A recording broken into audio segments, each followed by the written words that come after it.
It's 5 o'clock. We'll call the special meeting of the Board of Commissioners for the Park District of the City of Fargo to discuss one agenda item, consider for approval a position description, application requirements for the executive director, timeline, scope of the search process, and approve a search committee. And so with that, I kind of penciled together kind of an outline of what I wanted to follow today, and I'll just kind of work through this and interrupt me or stop me or whatever you want me to do. But thought maybe we should start with kind of a big picture philosophical discussion. Carolyn sent me an email, questioned about, what's the role of the board, what's the role of the executive director in setting the vision and those kind of things. So I thought maybe we should at least have a little discussion about that and see if we can kind of come to a consensus of what that feels like and what that looks like. And maybe that could be the basis of our next steps as we talk about going forward with the position search. So I think the fundamental question is, who sets the vision for the park district? Is it the executive director, or is it the park board, or how does that all work? And I think that was essentially the question that she was asking. Anybody care to weigh in on that? I think it's a combination of the commissioner's role of setting policy and speaking for the community, and working in conjunction with the directors and the staff to carry out what we are doing, any tweaks to that, and what direction we should move forward in the future. It's almost like a car race where two vehicles are side by side, one doesn't get too far in front of the other in terms of... Not a competition, though. I mean, I think we work together. I think we need to communicate well, and we need to determine where we are, where we want to be a year from now, 5 years from now, 20 years from now, what efforts the staff is putting forward, and what we see from the community side, the community wants to see, and what they're interested in, and what, Fargo needs. That's how I see it. Yeah. I'd be on the same page that I think we're the voice of the public. We're the voice of the community. They come to us. Our job is to make sure we're doing the things they want, what's in the best interest of the park district. And I think the executive director is the leadership of the team that can tell us, well, that's not going to work because of this, or here's some great ideas that are out there. Or this is what we're already doing. Yep. Yeah, at the end of the day, we are a liaison for the people. I mean, the citizens of Fargo all own the Fargo Park District, yet at the same time, they can't all be actively involved, nor do they want to be actively involved in day-to-day operations. Therefore, they elect members of the board to represent their best interests and their beliefs and the wants for the community. And so that's our job to kind of oversee that and make sure that the philosophy and the direction is that of what's in the best interest of the city, yet at the same time we don't micromanage their day-to-day operations. And so I think the executive director is the one who's obligated to be coming up with the new ideas and the vision and the what are we doing forward, and presenting it to us and saying, what do you guys think? But I think that happens, the executive director does that with his or her team. And this person, I think, has to be the leader of the team and utilizing And be able to knowledge and manage the expertise. information coming from our end as well. Exactly. yeah. Okay, good. I don't disagree with anything that we said. I like the car analogy wasn't a race. It isn't a race, but we're side by side. A potato sack race. There you go. Exactly. Don't run away with the other person. And I think that's important because, and I suspect that depending upon personalities, and personalities both in the executive director position as well as here on the board, that will ebb and flow a little bit because depending upon, the individuals and how that comes together. So, but I do agree. I think it's a symbiotic relationship, and it's almost like a check and a balance, a yin and a yang, that we keep that together. The other piece that Carolyn asked about, and I might address it out front, and then have you guys agree or disagree, depending upon what happens with the search process, we're going to have to figure out a transition. And I don't know that we can talk about a transition until we have a finalist identified and in place, because depending upon who, when, how all of that happens, I think it's a little premature to think about and talk about transition. So I guess personally, I'd like to table that conversation until we get to the end of the search process. Any disagreements or? No. Comments? And this is more than one thing in that question. The question about Dave, I think as much as this is a tough spot for you to be in, depending on how this all plays out one way or the other, we don't know what we're going to do with that. So, and I don't think there's any need to try and figure that out at this point. I think, oh, sorry, go ahead. But the other pieces of this, the job description, some of the other parts of this, I think we'll have to figure out some of this, obviously, ahead of time. Definitely. I think it's important to say, and I mean, I don't want to speak for all commissioners, but I'll speak for myself when I say that there's nothing, under the circumstances of the situation, there's nothing wrong with the Park District. There's never been anything wrong with the Park District. You guys are awesome.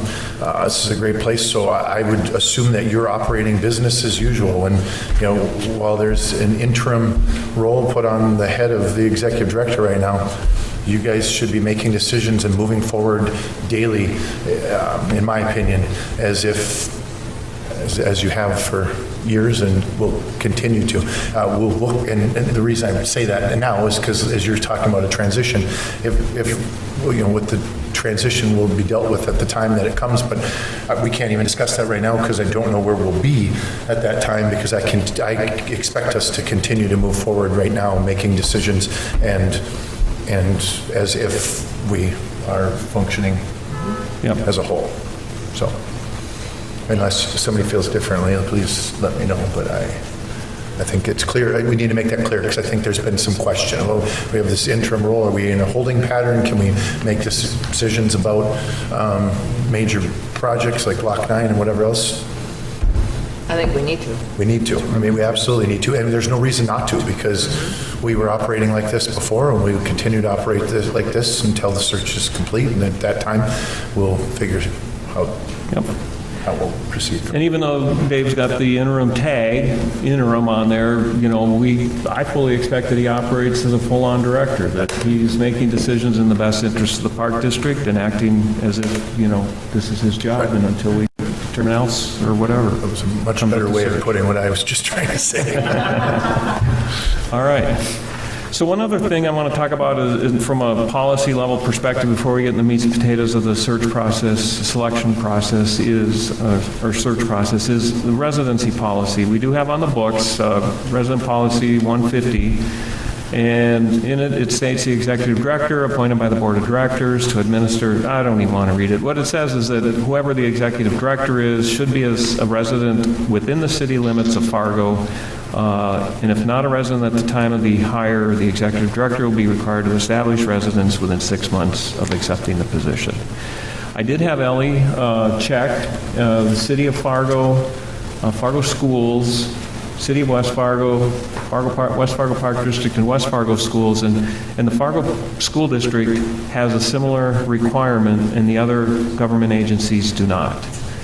And so, on one hand, you could argue that maybe it's time to look at this policy and change it. On the other hand, my personal opinion on this is now would be the wrong time to do it.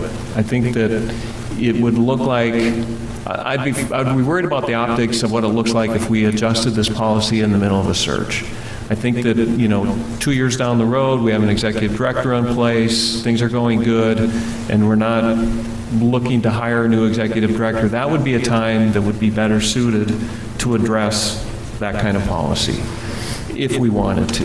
And I could make the argument that we wouldn't want to do it, because if we're, we all have to be citizens of Fargo to be on the park board, and if we're making, decisions in terms of people's taxes and what they have to pay, and we don't live in the city of Fargo, some would argue that, you should be, where you're, making those kinds of decisions. So But anyway, I'd be interested in discussion on the policy and find out if we have an opinion in terms of how we want to proceed with that regard, because it is interesting that the Fargo Schools has this on the books, and none of the other government agencies in Fargo and West Fargo do.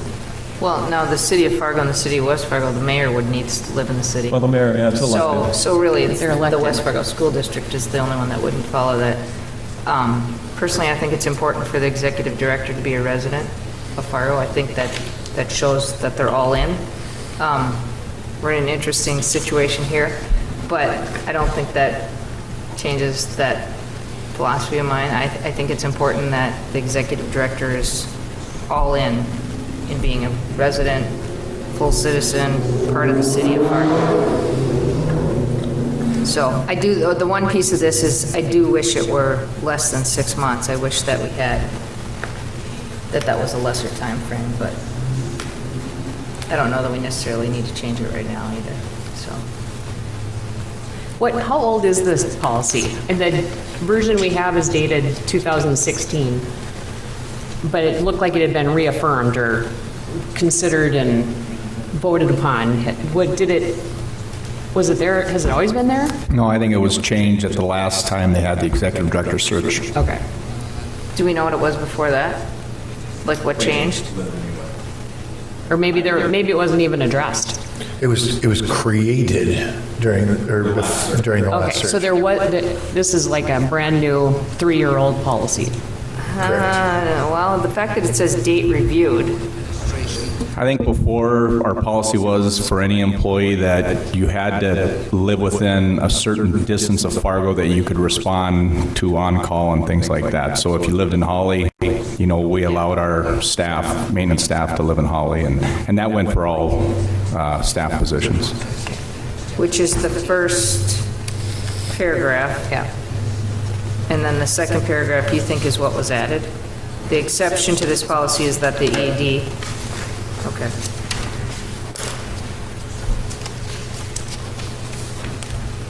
Further conversation? Well, I agree with Vicki. I think it is important that our leader lives in the city of Fargo, making big decisions for the park district. It's a big budget. It's a big responsibility, and the people you serve are here. So, if you're looking for opinions. Okay.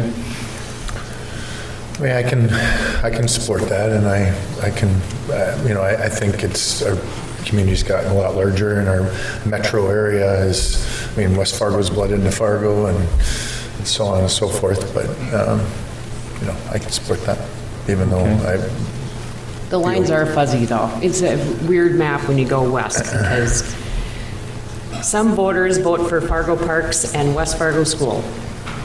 And so there, it's a fuzzy line, and it's, Yeah. we live in an interesting community. Well, and I thought it was important that we address it up front before we get into the search, because I don't want to come back to it somewhere where this might be a variable that suddenly it's upon us and it gets awkward. So I think if we have our philosophy set going into it, then we know where we're headed. I think it's important that we address it now before it gets fuzzy or awkward. Okay, so those are the two big kind of things I wanted to talk about before we get into the search process itself. There was a document that Ellie included in the packet. There was a scope of search, or selection process it was called, and the first item on the packet she sent out was included scope of search. And really what we could bare bones that down to is how broad of a sweep do we want to do? Do we want to do a nationwide search, a tri-state search? Some of the publications, professional organizations that were handled last year are in the packet. Obviously, the Fargo Park District website, a news release, Jobs HQ, local newspapers extending to Sioux Falls, Job Service ND, Chamber, and then they did go national with NRPA. LinkedIn is a social media site, NDSU, Concordia, UND, and University of North Minnesota.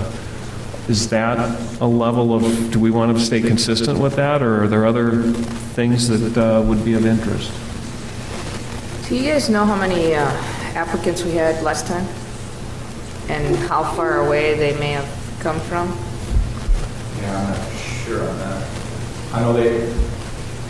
I think they did have some that made the first round, and they did some phone interviews, maybe one or two from Illinois and one from Texas, and then along with our staff one. So there's probably 8 of them that made the first round, and they did a couple by phone. Do we know how they found us? I would assume Somewhere from on that list, NRPA, probably mostly NRPA. I mean, that's where you're going to get most of the park and rec professionals. Sure. And were those 8, were most of them Park and Rec people? I would assume so. Minus at least one. Correct. Are you perusing through your crazy file? And I don't, I was just curious if this worked, this was good, gave us a good variety, gave us a good array. Is the reason we do job service in North Dakota but not Minnesota? And I Our don't, website, our job openings automatically fire to job service in North Dakota. okay. Is So there, we reach out to Minnesota. I mean, to me, we're, It looks like we had candidates from Minnesota, North Dakota, North Carolina, South Carolina, Virginia, Ohio, Colorado, California, Texas. We had kind of from a lot of different places, even one from Canada, okay, and I don't have how we found them. okay. Based on the information, you probably, NRPA would be at first, probably swing That's at probably- where they came from. And obviously with social media, LinkedIn, stuff like that, I think that gets out there pretty far too. So we good with this scope of search? Do we want to leave it as is for now? Or if you come up with something else, let's just throw them out at Ellie and we'll turn it over to her. Okay, I'm going to skip application period, beginning and end. It'll depend upon when it posts. I think it's going to be after the 1st of January by the time we get through with everything. Let's go down to the search committee.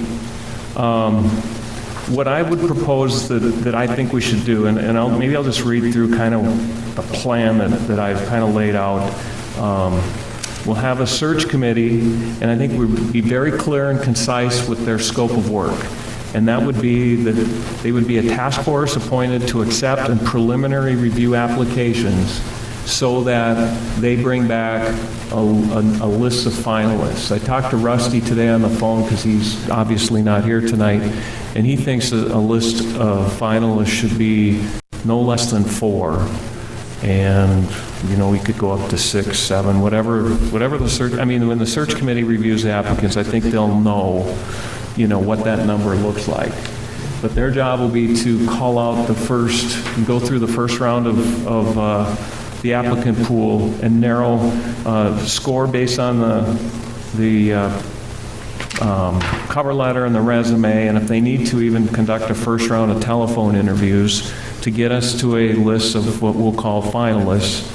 And then they'll turn the list over of finalists to the park board. And then what we would do from there is we would conduct an internal forum for Park District staff to have the candidates come in, talk about their goals, their vision, what they see for the future of the Fargo Park District. And then we'll have an online tool to allow the internal staff to respond and provide comments, information, what they liked, what they didn't like, those, so we can get that information to as part of our evaluation process. And then we would conduct an external forum so that we could invite members of the community in. And again, the presentation could be pretty much the same by the candidates. And again, an online tool to take input from the public. And then we'd set up interviews with each of the candidates with the 5 members of the park board.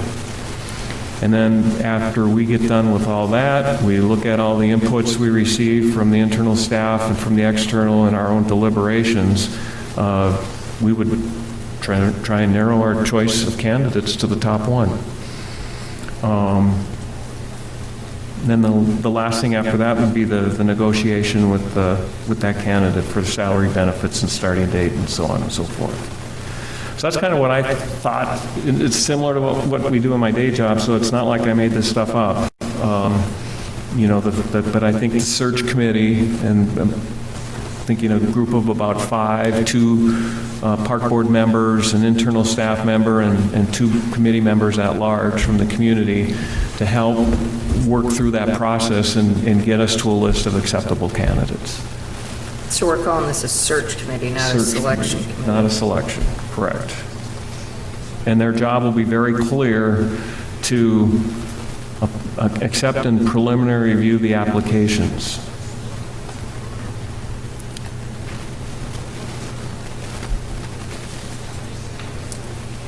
That's part of this hiring process timeline in Ellie's document. When are we going to establish who those people will be on that search?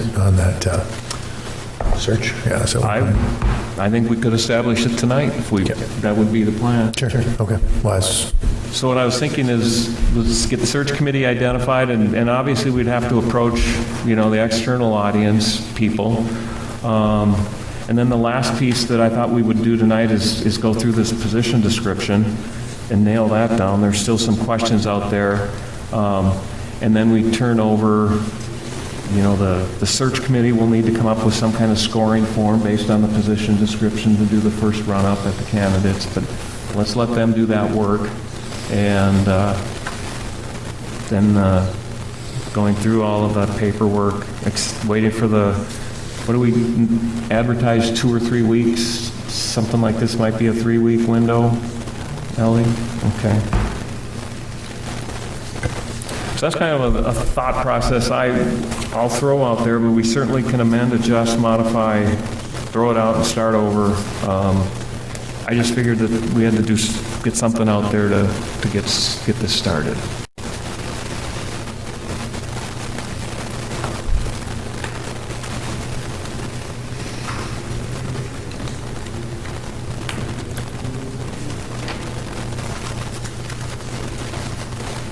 Do you want names submitted for the exterior or the community partners? Or do you have people in mind, or do you want us to think of people and talk to them and give you names, give you a week to come back and make a decision, or how do you want to do that? Well, from the internal staff, I've got Brian Arrett in mind. Okay. And I've teasingly called Brian the Switzerland of the Park District because he's kind of off to the side, with Valley Senior Services, and so he's more neutral than probably any of the directors because he's off doing his own kind of separate thing, but he's very thoughtful and he's got a good pulse on what's going on, generally speaking, across the organization. So. And clearly we want, we don't want to try and identify somebody who might be interested in applying. So that's who I had in mind. I've got a couple of people in mind on the public side. I guess I can just throw them out. I was thinking somebody like, and I haven't talked to anybody, so, if this word gets out, maybe I should just hold off on that. maybe we should, think of people ourselves off the top, and then get it back to you, and then we can vet those first before we just verbalize them, since we don't know if people would be interested or anything. So going back to the Fargo Park District employee, what do you guys think? I mean, some of you may be throwing your hats in the ring, some may not, but, do you think it's important for one of you to be part of this search process? Does that put you in a good position, an awkward position? Is it helpful? Does it need to be a director? Does it need to be someone else? Or does it make sense for that person, you guys, to participate in some other fashion? I'll jump in here. First one to talk. I think it does make sense to get a staff perspective. I think it's important to get somebody that, if not 1, 2, as much as is willing to do it, to give the internal perspective of how things are. I think, Brian certainly is a great choice. I would be willing to throw my hat into that ring as well. I think the opportunity's there just to provide that unique perspective of how things go here day to day. And to me, I think that is a very important not necessarily a deciding role, but I think that's an influence that this situation needs, regardless of who the candidate is, because it's whoever it is at the end of the day is going to need to understand that perspective that we can bring.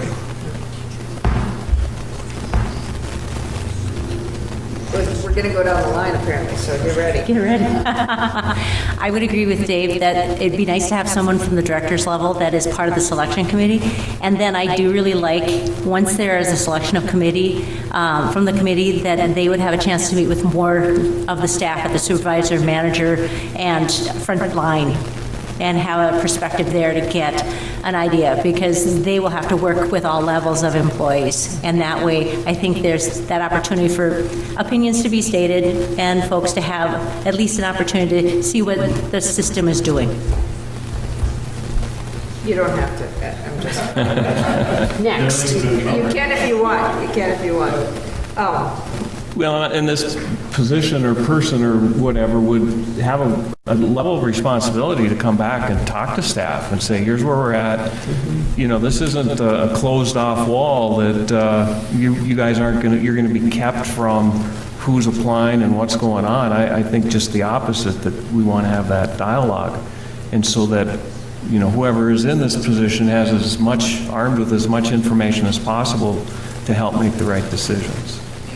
And I think it highlights the comments that were made earlier of, you know, the importance of the board in this position working congruently and together. And so to me, it solidifies that point, that message that we want to send is that's how it is, because this person is going to work every single day of their life with us here. And so to me, it just solidifies that message that there is that commonality and that connection between our governing board and our staff. Well, I like Dave being in that position as well, because I appreciate all of our directors and their unique different areas, but I think Dave's area crosses over into everybody's area. So his perspective can be his own area, but his perspective can also be each of the other directors' areas to a certain extent too, plus you're very comfortable going and talking to each of them, so. Well, I think, I mean, if any of you want to be part of it, I think that you should tell us you want to be part of it. And then if we have the problem that all of you want to be part of it, that's a good problem to try and figure out, Right. Rather than maybe us necessarily just picking up front. You want that now? Because I would also throw my hat if you need assistance on the selection committee or whatever. You know, I built a house in Warren, so having that policy takes me out of the running. I've always been blocked, so very doing that probably. So if there's need, that will definitely help. So, do we want to pick? Do we want to let them cage match, or do you, I mean, Well, is there some value in it? yeah, maybe we decide. Well, is there, could we have one community member and 3 directors, or could we just have a 3rd director? I mean, I don't think you can ever have too many directors. I mean, everybody's doing group work to pare these down, so, you know, I mean, the more perspective from the people that they're working with on a daily basis, the better. And quite frankly, I asked at facilities, I said, give me what a search committee should look like. And Brian is the one that volunteered 2, 1, and 2. So that's where that came from. It wasn't Jerry making anything up. We could have a 6-member. You know, the more you get, the more unwieldy it gets. So we got to be careful there. But maybe we change the moxie a little bit. Maybe we have 3 directors, 2 board members, and 1 at-large person. I mean, that's all wide open. Well, and I'm not sure how this is going to play out. If it's, I mean, if the plan is that they're going to meet several times, or if it's more homework. Here's your packet with all the apps. You guys, you know, you're doing it on your own, like we would be doing on our own, or, you know, it's trying to get everybody together at the same time. The more people you add, the harder that gets. So if that's not a big expectation, you probably can add more people to it. It's just. Yeah, and I think it would be some of both. They would get the packet of all the applicants. They'd have to come, and help me if I'm wrong, Ellie, but we bring the committee together to determine the scoring criteria.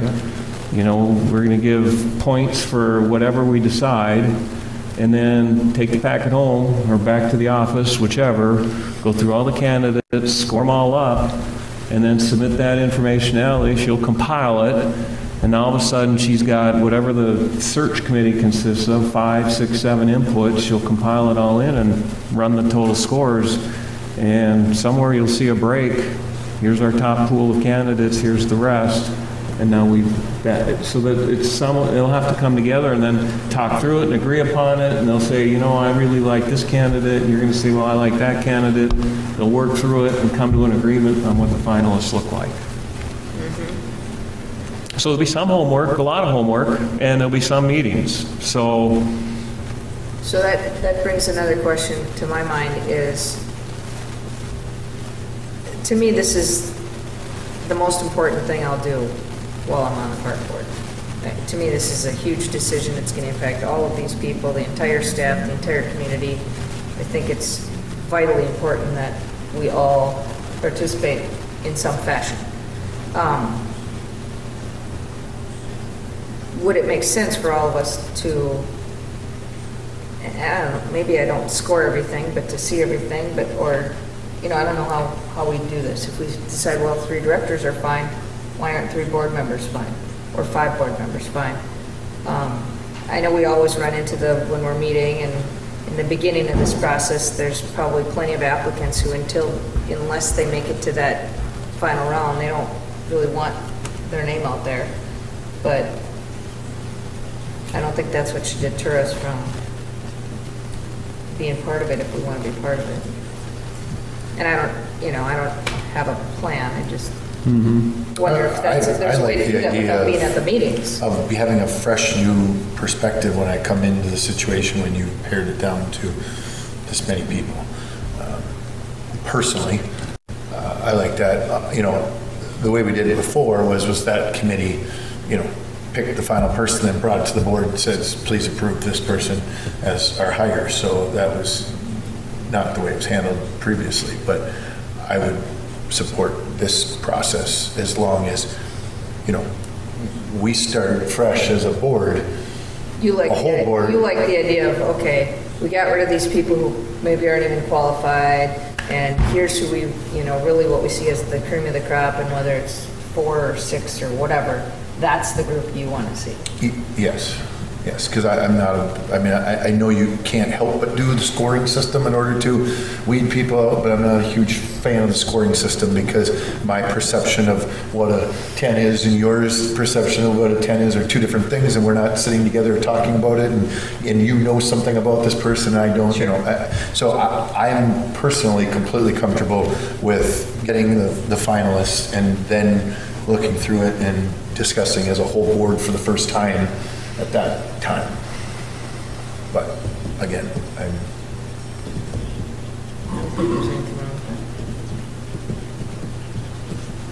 So the applications will come in, and everybody who didn't send a cover letter, ditched. If they don't have 3 references, they're ditched. Any one of these 4 criteria, boom, they don't even go to the next step. Next step is selection committee or search committee, which could be anywhere from 5 to 25 people at this point. We don't know for sure. And we all have a worksheet, and we all do however we decide this ending process is, we all score them out in the top 10% or whatever we decide, the top 10 in scoring, make it to the next level. And then I can see that if you could have that second step be a much larger group, because it would maybe even the scores out a little bit. So maybe Joe gives somebody a 1 in one area and Vicki gives them a 10 because of personal relationships or other information. Well, it evens that portion out. The third step would be we go directly to the search committee, which could be the 2 to 3 board members, 2 to 3 directors, 1 to 2 community partners. A more manageable system at that third level of discerning. Maybe that would be a fair way of being supportive overall, and everybody kind of having an opportunity to weigh in. So in summary, what you're saying is have a larger group do the first cut, just the homework part, submit all their inputs, and then give that to the more narrowly defined search committee to work through that, figure out what that is, and then to take that top Then do the phone interviews. and do the phone interviews to the come up next with, step. to get to a finalist of 4 to 6. Rock solid people, and then turn it over to the full board, of which we will then actually vet these things without, I mean, in a much more intimate, not point system-y way. It would all have to be kept Because that's all confidential. done. No. Because of the system that we're in. Keep it confidential to that point until finalists are determined, and then they become public. Does that make sense? Is that too much work? I mean, it gives everybody kind of an opportunity to weigh in. You guys have a different perspective than we have. And Yeah, my scoring system's gonna be way different than what you guys, you might say, well, this guy doesn't even know what a mower is. Well, I would agree with Vicki. I heard your comment about this is the biggest decision that's been made. You know, we've all got 20-plus years of experience, so could this be the last person that we would work for? So I think it is important to have. it is, and we don't want to have to make the biggest decision twice in a short period of time. So that would be really important, to be as careful and as thoughtful as we can through the whole process. I also would suggest that there is a profile that's put together. I mean, are you looking for a fundraiser? Are you looking for a person who is going to build buildings, who's going to maintain things? I think that would help whatever group, if it's 25 or 5, know what the priorities are. Because if you let all 25 people have their own priorities, you're all going to get everybody at a 5. Yeah, we're not. And you're not gonna get anywhere. Yeah. What's our vision, what's our plan, what do we want in this person? Right. And then everybody scores based on what we want as a whole. What's best for the park district as a whole. Yep. And then people can look at that and say, well, I think they have really great skills in this, or I think they didn't tell me enough, I don't know what they have for skills. Well, even amongst the 5 of us, that's hard, because we all have the best interests of the park district at heart, but how we approach it is 5 different ways, usually, it seems like. So even to try and get to that, are we hiring a fundraiser, are we hiring, whatever, that's going to be hard to do to get a consensus, because we're going to say, and if you read through the position description, which we're going to get to, we're asking for all things, I mean, ultimately, searches like this in the past, you end up going with the combination of who feels the best. And, one might come in and be a great fundraiser type and go, but all the rest of the qualities help with that. And another candidate might be somebody different that's, so that's the art part of the search process too. And I think ultimately that will help whoever you do choose to know what their job is, where their priorities should be.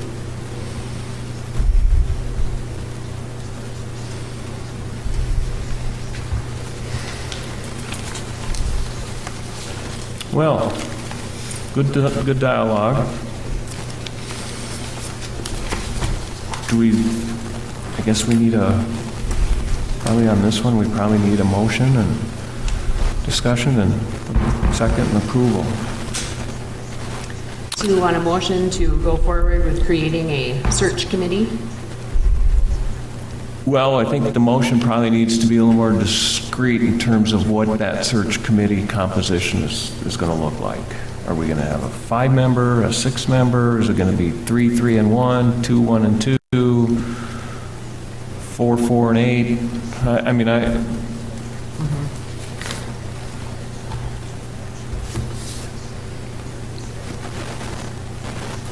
building on your scenario, Stacy, what one plan could be is you identify as that smaller, maybe it's a 6-member, maybe it's 2, 2, and 2.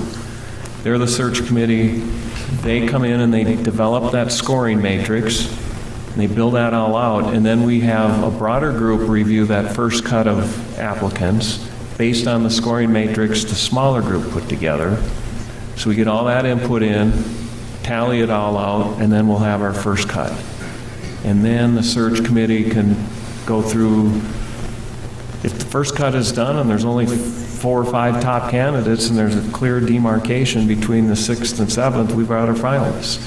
If there's 8, 9, or 10 in there that are somewhere close, then that search committee can do some more whittling.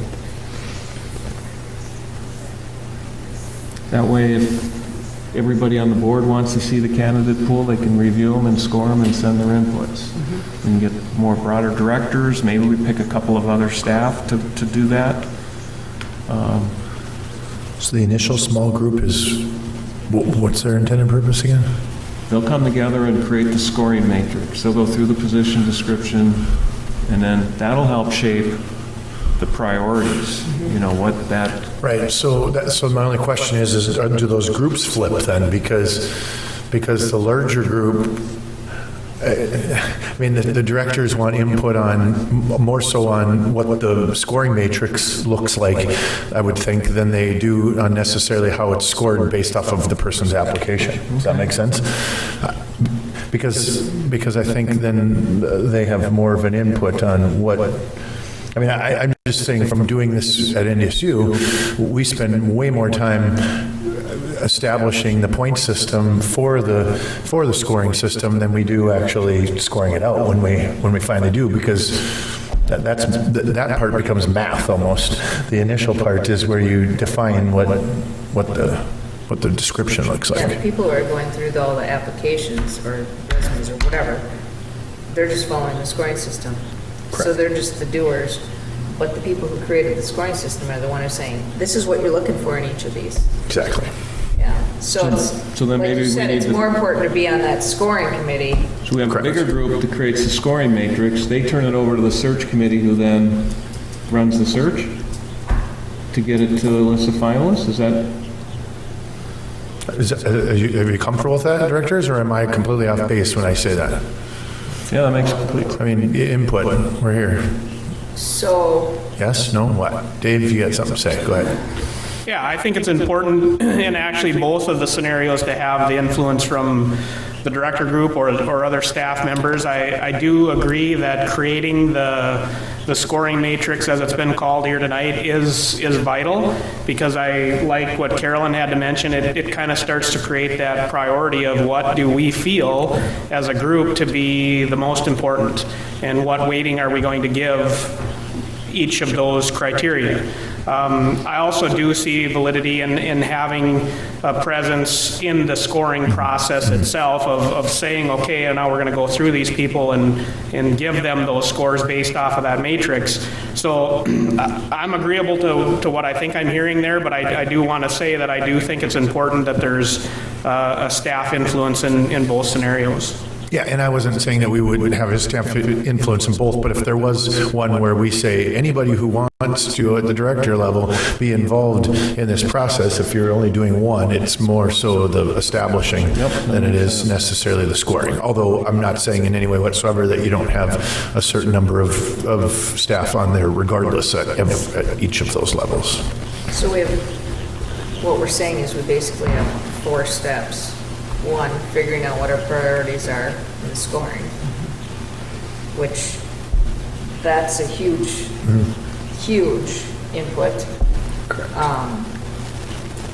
2, people scoring what comes in.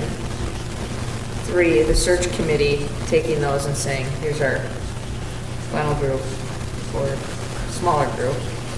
4 is turning, and then the 4 is the board. 4th would be coming to the board. So would the scoring and the search committee be done by the search committee? So the scoring priorities, step 1, that's a larger group. We'll identify who those people are. They'll come up with the point values. Well, and okay, so, sorry to interrupt, but couldn't all of these people and all of us say, here's what I think are the priorities, and you just start a pile of priorities? You know, Dave will say, well, we need to make sure we are, you know, I'm going to make stuff up now. We're getting enough mowers, and Carolyn might say, well, I got to make sure we got somebody who's focused on, you know, this enterprise piece, and Kevin might say, well, I want somebody who has really good ideas about new programs. So, I think you could make that open of just kind of an input. But You have ideas, that has to and go. then some committee will that's supposed to go into the job description in the first place. Then the job description, you have your minimums. And so then your minimums are listed first on your scoring sheet, and those have to be given more weighted, points. And then so your categories are established by your line items in your job description, so that you don't get, so to speak, into the weeds with lawnmowers at that point. You talk about lawnmowers and you figure out how those equate to. I'm just throwing that out there. No, I know. But what I'm really saying is that, you can have a large group, and a lot of people in that large group can identify priorities if we stay to the generic points that are in the job description as opposed to getting into. Well, for example, in the job description that we're going to get to, at least 5 years of progressive related experience. Someone said, is 5 enough? We could say maybe 5 is minimum and assign a point value to it, and then say 10 or more years preferred. And then that would be a preferred number that you would put in. So does he meet the minimum or she meet the minimum? Yep, check the box, 5 points. Now that this person has 10 years experience and progressive experience in Parks and Recs, okay, this person gets another 10 points or not. But I mean, that's what that scoring matrix is going to do. And then we can add in, if we want someone with demonstrated administrative experience, demonstrated budget experience, managing personnel, growing whatever we want to do for the point values, and it's going to have to be in this position description that we advertise. It's just getting to the value system. So when you say, okay, well, 10 or more years of experience, we're going to add 10 points. Well, why not 5? Well, because we're giving 5 for experience with Microsoft Word.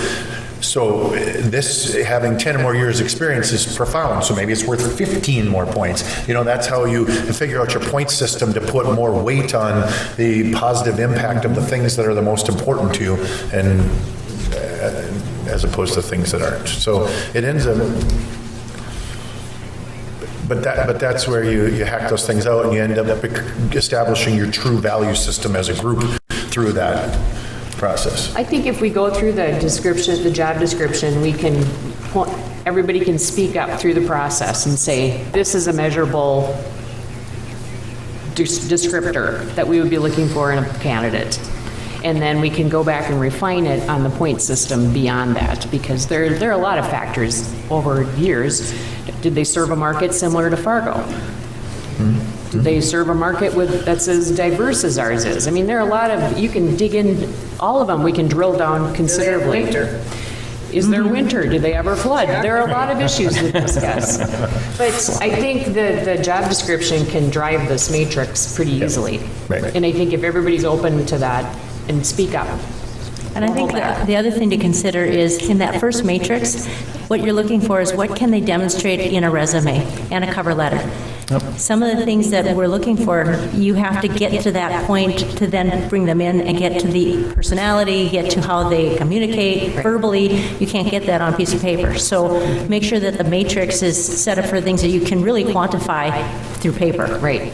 Exactly. And essentially, that's what we do with our other positions outside of this one, is we let the job description build the matrix. Yeah. And then we determine, based off the essential functions and the things that, experience and credentials and things like that, then we base that off of what's more important for that role. And so I think you're right on the money that the job description essentially helps to create that, and we just, put the priority to what we feel is the most important of those functions.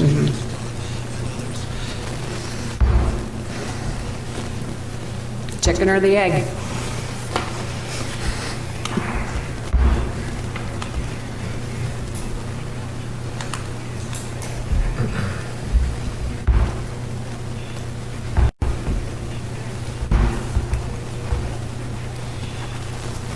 So where are we at, Chris? I was waiting for someone to volunteer. So, Hey, Jerry, can I just make a comment? Sort of sitting here as a layperson, member of the public, I get more than your attorney, I guess, but it just seems to me that you're trying to make it more complicated than it has to be. Your first goal, and like you do all other committees, I presume, you as the chair select the committees. People volunteer for the committees, but technically you select them. So the first job is to get your committee, decide how many is going to be on the committee, but that's it. And if everybody wants to throw in a couple public people in or volunteer their name to be on the committee, that's fine. But then you, as the chair of the board, select the committee. You don't need a public meeting effectively to select those people, because your practice has been the committee is selected by the chair. Okay, so to me, that's the first part of it. And then the second part is that committee will come up with its matrix off the job description. It can call in Dave and Carol and Dave and everybody else and just say, okay, this is what we're looking at for a job description, and they can talk to every staff person they want to, or not job description, the matrix, and get input into what's going to be in there. But then that committee decides on what the matrix is finally going to be, and then through Ellie or whoever, you gather the things, and then it comes back to them selecting that 4 or 6 or whatever it is, and then it comes to the board in a final situation. It protects a little bit of your open meeting, open record type stuff, I think. You're all strong personalities and you want your finger in a lot of pies, but sometimes you just got to say, I'm not going to go to the facility committee meeting. I'm not going to go to this. Well, this is a big one. It obviously is, but you're going to be part of the group when it gets down to the final decision. So I think when you start talking about getting more people in a formal way, it seems like you're just making an unruly situation. Only comments. Okay. Thanks, Greg. Thanks, Greg. I appreciate that. So I'll go back to 5 or 6 search committee members where we started and let them work the job description, the position description, come up with the matrix, make sure they get input as necessary, and come up with the list of finalists and turn it over to the board for final dispensation. Kind of where we started. So the composition then, I don't have a problem with 2, 1, and 2. We could go 6 people. We could go 2, 2, and 2. I like odd numbers. Odd numbers. 2, 1, 2. 2, 1, 2. I'm trying to not be direct dictative and trying to help get buy-in, so that's the hard part. 2, 1, and 2? 2 commissioners, 1 from the community, and 2 directors. Or 2 directors, 1 from the community. Oh, I would say 2 directors, 2 commissioners, 1 community. yeah, I agree. You good? I mean, And we can, if we have ideas for community, we can send them to you, and Yep. we can go from there. All right. And we'll trust your good judgment. 2, 2, and 1. So we had a couple of volunteers. If anybody else wants to volunteer on the internal staff, let me know. Spread the word to, if we want to get, if Dave, if you want to nominate somebody inside that's a couple layers down from the director level to get a different perspective, someone that might be able to step up and do that, I think we'd be open for that. You can back Brian off, Team Switzerland, he can wait, and, I'm fine with that too. I don't think Brian was looking for work anyway. That name's going to come up. All right, let's move on to the position description, and I asked Ellie if she could have it up because we have some track changes in there. What I did, Ellie, is on my document, a lot of the edits I cleared, but we had all those comments on the side. Oh, you want the next? Well, you're looking at this in a PDF, so it's going to be hard to look at. Is that the one you want? Huh? Is that the one you want, or do you want the one that's clean? Well, there's a cleaner version that I approved all the track changes, but it didn't take out the comments. Oh, so that's You're on the PDF version, so maybe that's not going to work. Because a lot of the track changes were just minor edit kinds of stuff. So the first comment on a lot of it was just easy stuff, but under qualifications, the question of whether 5 years is enough for this type of position. They were wondering about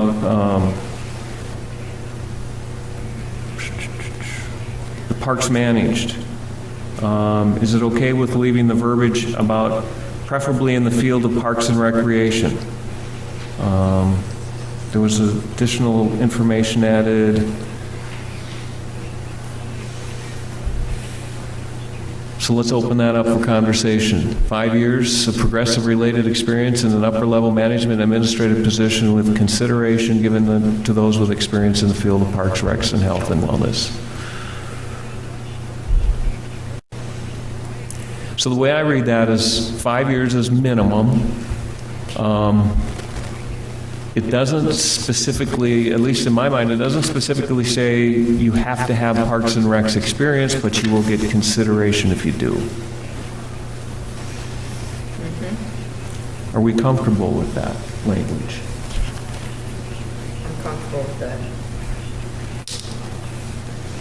Because the 5 years is at the upper level. I also think if somebody's, let's say, let's just pick a director.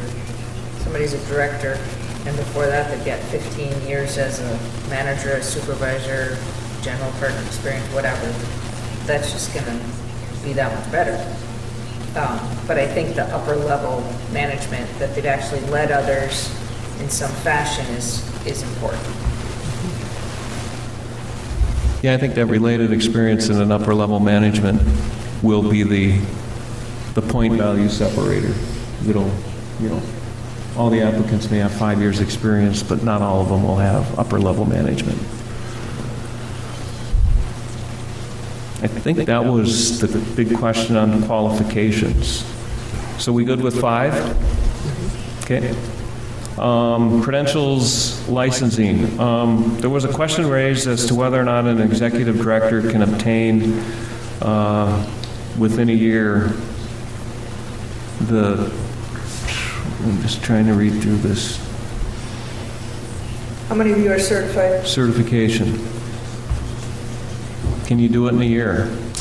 If you have enough experience in administration, you have to have, I believe, 3 years of experience in Parks and Recreation administration.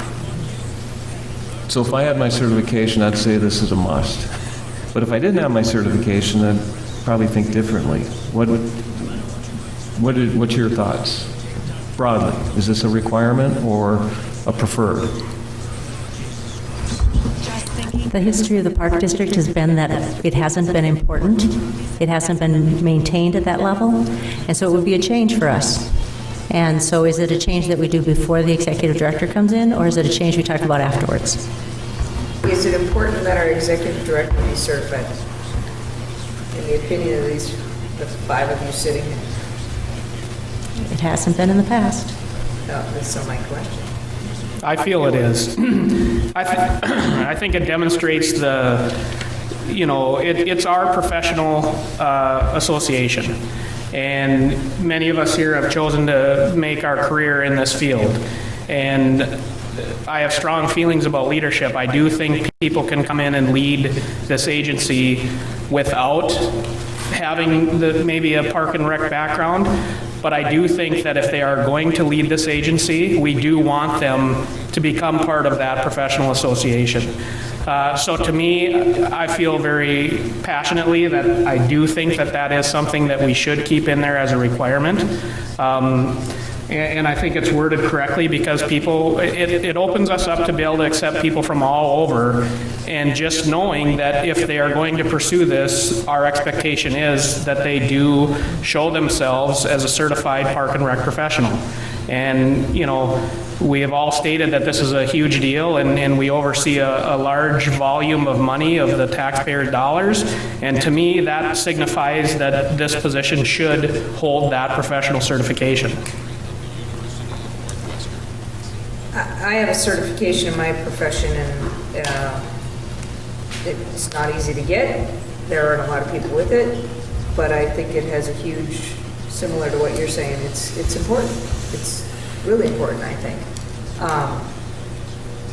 And I think you learn a lot just obtaining your certification, things that you wouldn't just learn because you're reading or going to conferences or whatever.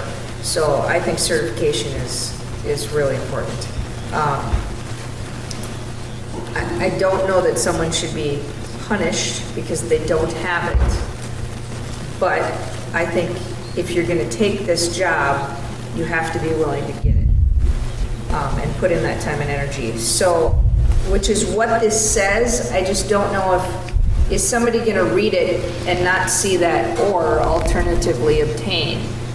Is it just, do we need to rearrange the wording, or is someone who's serious about it going to actually read it and go, yep? So, Well, yeah. the older version within a year. Yeah, but you can't get it within a year if you, No. Yeah, that's true. That was the question. It was, the timeline was messed up, and so I think this just tells you, yeah, you have to do it within the time. Can you not get it within a year, or could a previous director not get it because he didn't have enough experience? There's a certain number of years of experience to go with it, so And the experience needs to be in the park and recreation field. And so, our previous director could have gotten it after he had been here for so many years. And so I still feel we could get a person in this role, in this leadership role, that comes from an outside entity of Parks and Rec. But I do think that we should hold fast to letting that person know, whoever it is, that this is an expectation.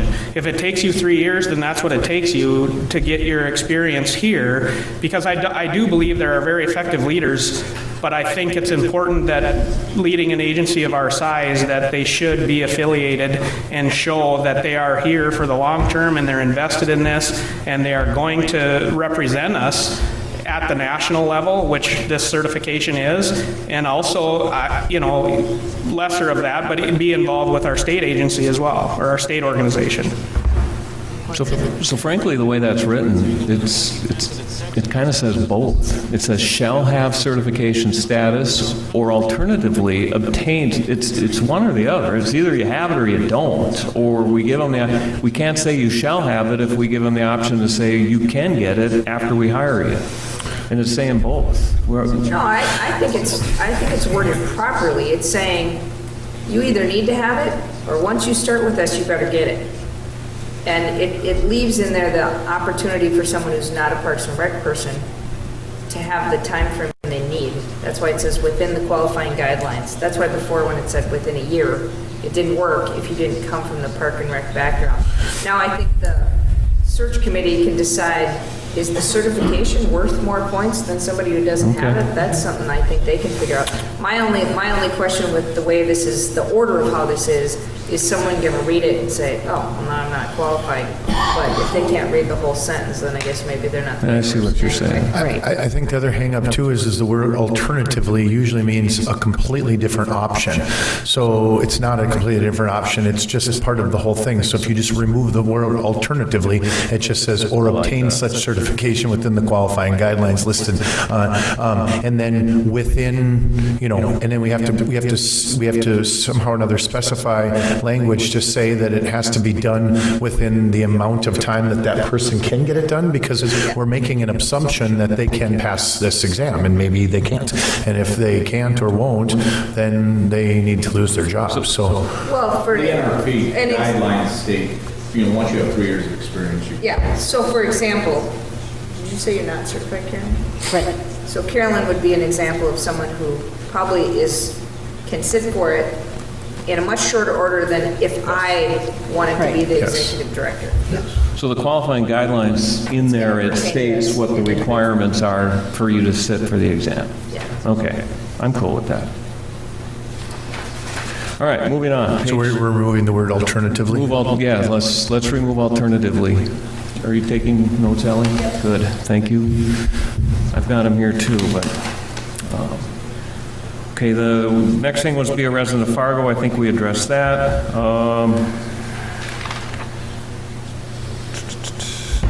There was just a couple edits. Take up the ability to change the interface. Possibly working with the board rather than commissioners. Page 3, Kevin corrected director of finance to finance director. That's pretty simple. Next page, assistant developing volunteer program bullet taken out. Didn't understand it, that made sense. If anybody has any questions, throw them out there, because I'm just reviewing.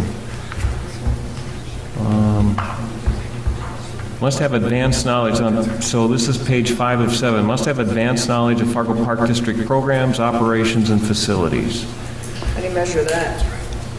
And if we hire externally, then may not have this.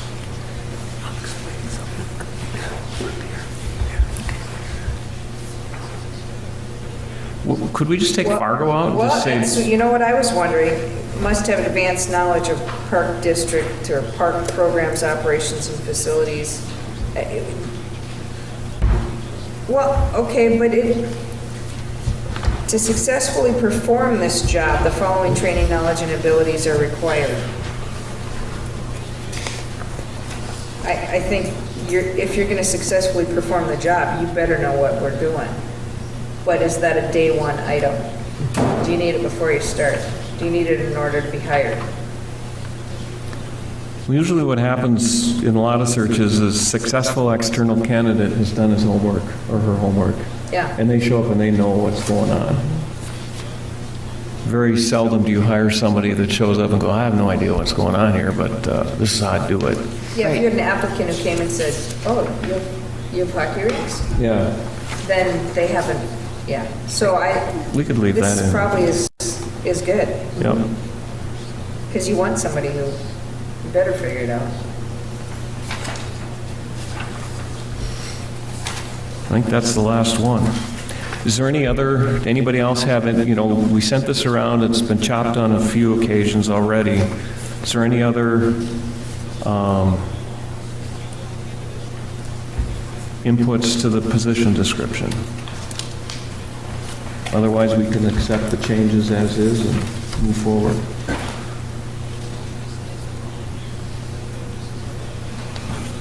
I had nothing else. Okay.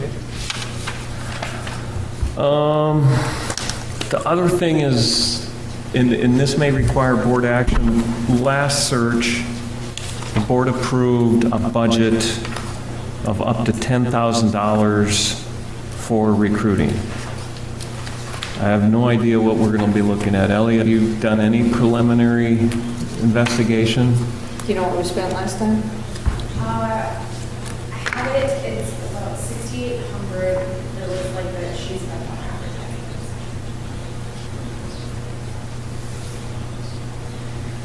Well, and recruiting budget would cover everything, I'm assuming. Flying someone here if necessary, that kind of thing. I'm assuming that's why they budgeted up to 10,000. Since that one is a money issue, we would have to have a motion on that to approve that.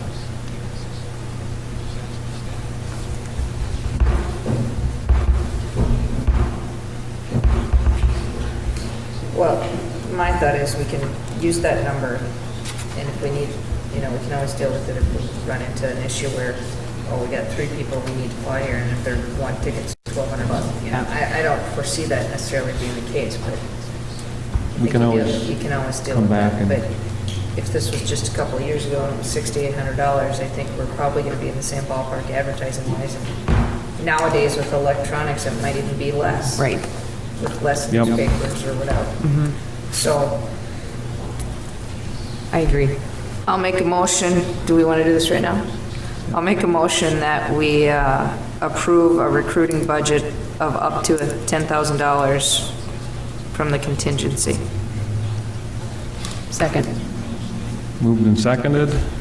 Any further discussion? Jeff, hold the board. Commissioner Griggs? Aye.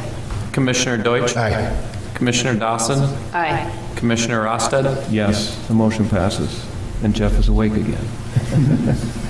Okay, so we got a position description, we got a search committee. If we could get inputs on we have a search committee number. If you want to get me the inputs, we'll figure out who the people will be. The only other thing would be when we want to establish this, when do we want to post the position? We can do the track changes on this thing first thing tomorrow morning, and then after that, to me, it's good to go.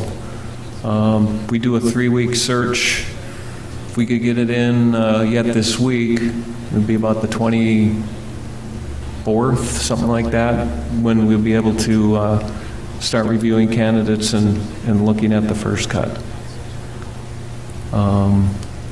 Jerry, it looks like last time it was 6 weeks, approximately, 40 days. Oh, wow, January, that's right, January 6th to February 15th. Ellie, any idea if they came in fast and furious, or if we had, I mean, I think whatever your last day is, you're going to get a bunch on the last day, but The selection committee, it was like asked to be out that way. I think somebody was on vacation throughout last week, so they wanted the deadline so that they could review applications right away.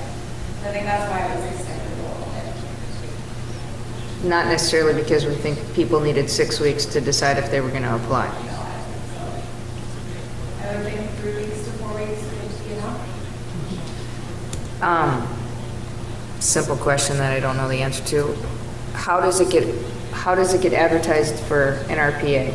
Is that a posting? Is that, how would you guys ever find out about NRPA stuff? They have a career page, and so anybody who's really actively looking would be Okay. regularly checking that. Okay. The concession stand job you just put out, how many weeks is that open for? 3 weeks? 2 weeks. 2 weeks, okay. I think a national thing makes No, sense. yeah, I was just trying to get a I'm basis just for it. thinking how fast things get put into print and how people would be able to see it, how frequently they'd see it. So, Yeah, I mean, I think anybody who's 3 weeks actively might be looking is adequate. going to see. It's That in wouldn't 3 take weeks. long to dust off.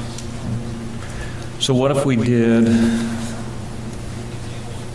3 weeks from Friday? What does that look like?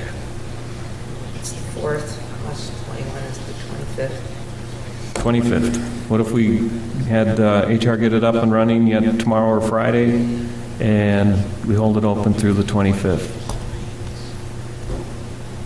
And then we'll have to get our search committee going. Excuse me. You guys good with that? Okay. And the Just- week, go ahead. I was just wondering if you want to look ahead also and just kind of talk about where the holidays fall with interviewing and all of that kind of stuff, just because it is going to be Thanksgiving, Christmas. Yep. Yeah, I think it would be good for us to establish right now how long of a time frame we want to give each level of group to vet the things. I mean, we don't need to get into the weeds right now, but as Carolyn's saying, I mean, how many, so it closes, just say we get it out Friday morning, so it closes 3 weeks from that on a Friday morning. The 25th. Everything gets sent out to everybody. How long are people reviewing for before their meeting? Like, I don't need a specific date, but a week? I think a week would be plenty. Okay, a week So to by- show up with your numbers and meet to discuss that and get that down to what again? I forget. So We've added so if- many layers to the cake that I, So let's say that October 25th, we were able to start reviewing candidates, so probably wouldn't get that out till Monday, the 28th. Come back on Monday, the 4th or 5th with the search committee, review the candidates, score them, get them narrowed down, and then again, depending upon what that candidate pool looks like after the first cut, if we have, say, 5 top-level candidates and the rest kind of fall off, then we've got our finalists. But if there's a middle section in there that needs to be looked at further, they're going to probably need another 2 weeks through the 15th to do phone interviews, and then come back the week of the 18th. And I don't know, is Thanksgiving the 20th or 20th? no, it's the very last, The very last 20, 25. Okay, so then by the week of the 18th, we should be able to narrow in on our finalists.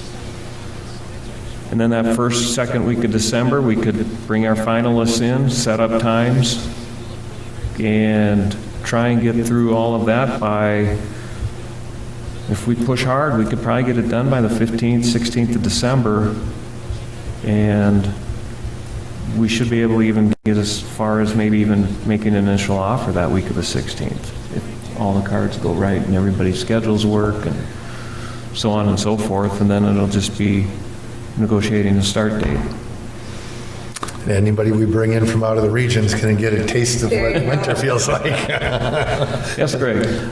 Just a thought, if your candidates are submitting by paper, some will be electronic, I presume, but they're submitting by paper, you should decide, do they have to be in the office by the 25th? Do they have to be postmarked by the 25th? Sure, good call. That type of thing. So that can create a problem. Do you have obviously. how you handle that now, Ellie? We don't accept paper applications. We only accept online applications. There's our answer. They have to be online and enter your in basket by the 25th. Okay? Any other loose ends? Do we have a plan? Directors, anything else? Anything here? Otherwise, meeting adjourned. Thanks for the thoughtful discussion, everyone.